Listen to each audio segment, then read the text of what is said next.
Good morning, friends. We are off to the Winter Park Vet because it's time for Princey. It's time for Princey to get his teethies cleaned. Oh man, it's early. But what I love about the Winter Park Vet is that you can bring your dog in as early as 7 a.m. before work, which is really great, and then their pre-surgical appointment only takes like 20 minutes. So we're off. We'll see you there. All right, bye.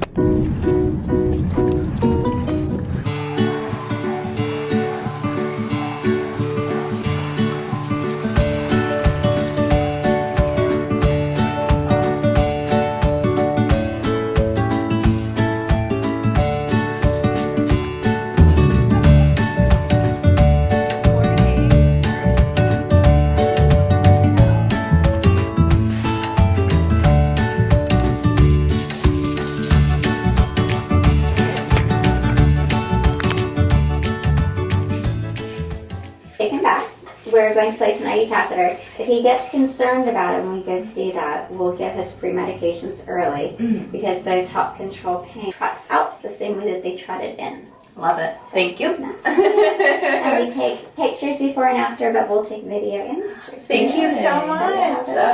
All right, Princey. You're in good hands, bud. Sure. It'll match your tail. Yeah. She's so ready. I know when I was like, you've been treated here Saturday, and I'm like, Good job. yes.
Buddy, there you go. Good morning. Hi. Hi there. What a good boy. Look who's back. Look who's back. Hi, hands. How often should we use the wipes, and are they an alternative to brushing? Both are very beneficial. It's more along the lines of what works best for them. Brushing is the best thing. I'd say brushing and flossing. Dogs don't need to floss. But brushing is best because it gets up into the grooves. It can get up under the gum line a little bit better, etc. But this is an excellent alternative if they are not fans of being toothbrushed. The idea of this is it's basically like us brushing the teeth without brushing them. It truly is like a Stridex pad for the mouth. And all you have to do is just wrap it around your finger and then wipe the teeth, and I'll show you. Everybody's like, oh geez. Is that cool? And you can let them see it, introduce, so they're not wondering what it is. Hi, and then you just gently do wipes. Oh, nice. Good job. And then Often would you brush? daily is best. When it comes to building tartar, they build it the exact same way we do. So it's actually a 48-hour process to start building that tartar and calculus. So the idea is if you were to brush twice a day, this is why we do it, that you're removing enough each time, because there's no way you hit 100% of surfaces. Mm-hmm. Each time, if you do it twice a day, you get enough that by the time 48 hours has happened, you've covered every single surface. At least every other day, you should be good to go. Do dental chews help?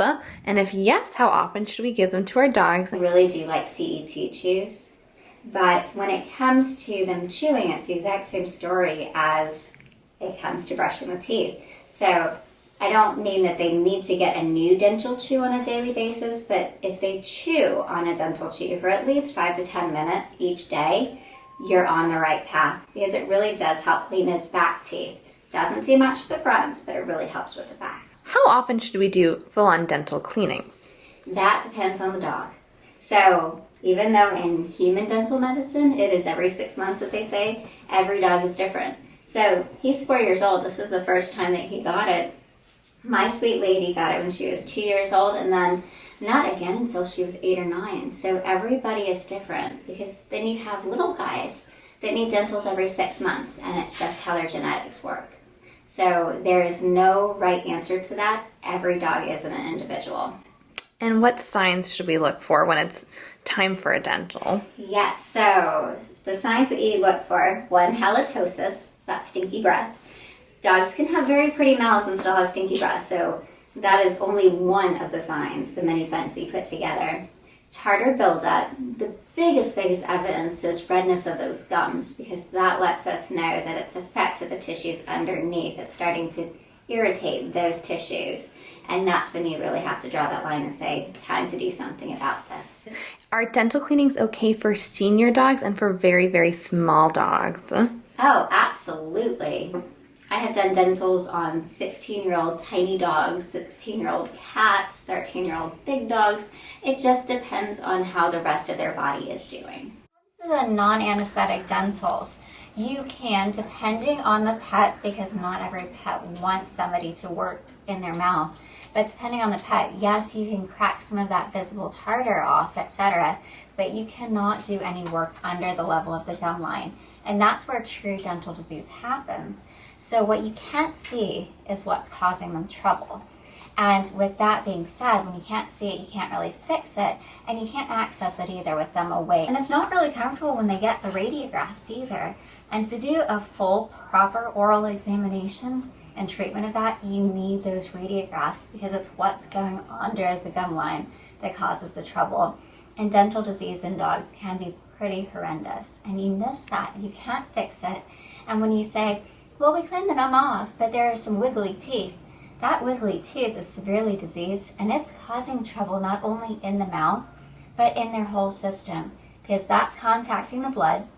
That bacteria is in the blood, getting to the heart, getting to their kidneys, other organs, causing a lot of trouble. And that's terrifying. So it's one of those things that, yes, it can look better. It's a nice, quick, easy start. But that's about as good as us going and brushing our teeth versus going to a dentist and getting a full dental cleaning, full exam, etc. There's just not proper comparison. Thank you so much. We love you. No. Princey, how much do you love your doctor? I love you very much. Thank you. You're so